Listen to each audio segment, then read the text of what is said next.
Zionists and Nazis have always been buddy-buddy since the beginning of Nazis and Zionism. I'll read you a little more from my book, Genocide Bad, Notes on Palestine, Jewish History, and Collective Liberation, coming in March from Interlink Press, the only Palestinian-owned publisher in the U.S. Zionists were on strikingly good terms with the Nazi Party throughout the 1930s. Historian Joseph Mossad details the extent of their collaboration. In 1935, the German Zionist branch was the only political force that supported the Nazi Nuremberg laws in the country and was the only party still allowed to publish its own newspaper, the Rundschau, until after Kristallnacht in 1938. Nazi officials would visit Palestine as guests of the Zionists in 1934 and in 1937. So yeah, basically, as the Nazi Party takes power in Germany, Zionists were like the pick-me Jews, being like, we agree that Jews should get out of Germany. We're going to help you do that. And here's how. Back to the book. In 1933, Zionists struck a deal with Nazi Germany called the Haavara Agreement. The Nazi Party at this time was facing a global Jewish-led boycott of its goods, one that had cut German exports to the U.S. by over 70% and was a significant concern for the Nazi Party leadership. The source I cite there, you can see there are memos within the Nazi Party talking about the, economic fears about the impact of the Jewish boycott. The Haavara Agreement broke this boycott, allowing German Jews seeking to flee the Nazi regime to move to Palestine, provided that they first purchase essential goods manufactured in Germany and had them shipped to Palestine in advance of their departure. By 1939, 105 million marks worth of German goods were imported to Palestine under this program.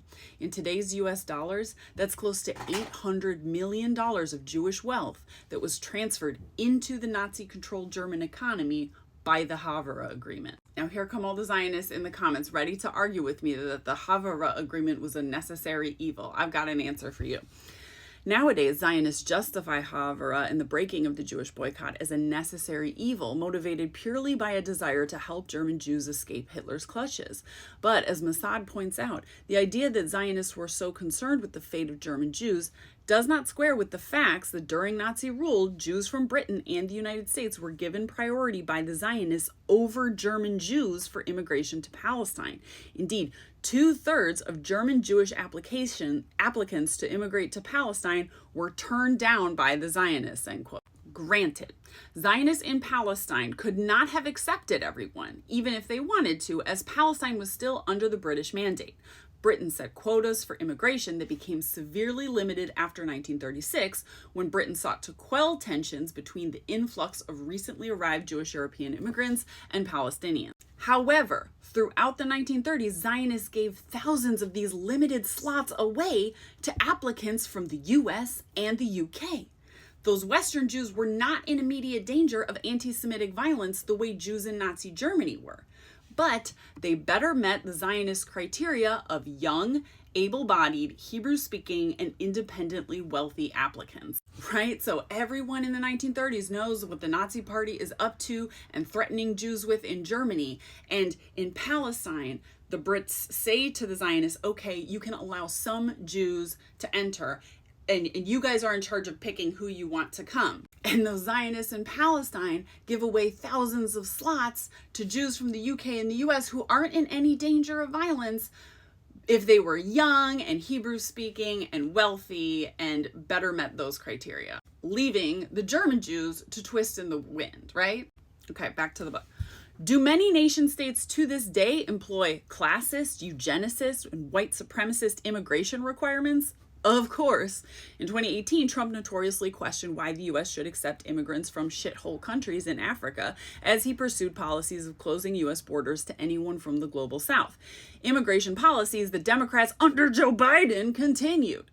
So it's not surprising that early Zionists had racist, classist, eugenicist priorities when it came to immigration as well.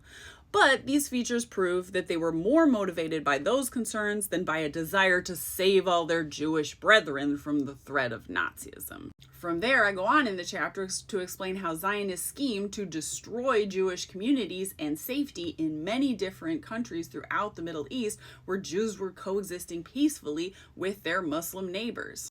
But you'll have to pre-order the book to read the rest of that chapter. It's a banger. And yesterday, a bunch of people let me know that there was like a smear campaign going around and people calling me a grifter for writing this book. So let me just address that real quick. I was asked to write this book by Hannah Mushabek of the Mushabek family, which owns Interlink Books, the only Palestinian-owned publisher in the US. The whole book was Hannah's idea, and it was an honor to be asked to write it. But from the moment I wrote it, I knew that eventually this like charge would come up that I was like trying to grift off of Palestinians. Hannah also said in her first email to me, it was very important to me that they pay me industry standard royalties. Writing a book is labor. I've been working every spare minute on this book for the 5 months now. And I've been paid for that so far is half of a $3,500 advance. I will get the other half of that $3,500 upon payment. But that's the only compensation I've gotten for 5 months of full time, like every spare second I've been working on this book. For every sale of Genocide Bad, the publisher owns 93% of the book, and I own 7% of the book. That's for the paperbacks. For the hardcover special edition, the margins are a little better on those hardcovers, so we're able to donate fully 10% to the Middle East Children's Alliance, which does amazing work for kids in Palestine. And then I still get my 7%, and Interlink then gets 83%. Interlink has chosen to invest in me and has seen value in this project. And I am going to continue pushing the book because I hope to make them a good return on their investment. The book was also fact-checked, in part by Rashid Khalidi and in full by Dr. Nadim Bawalsa, the associate editor of the Journal of Palestine Studies. I don't think that these preeminent globally recognized Palestinian scholars would have invested in this book if I was a grifter. That's frankly insulting to them. It's insulting to the Mushabek family as well. The way the margins work out, I get a little bit more than $1 off of each of these books once I earn out my advance, which again is $3,500. So once I've made $3,500 in royalties, then I will start getting royalty checks from that point on. In order for me to make anything approaching minimum wage for this book, we would have to sell tens of thousands of copies. So far, we've sold, I think pre-orders are around 3,000 copies. So we're a long way away from me even making minimum wage. I think my goal is to sell the amount of this book to 1% of my following, which would be around 5,000 copies because I have 500,000 followers.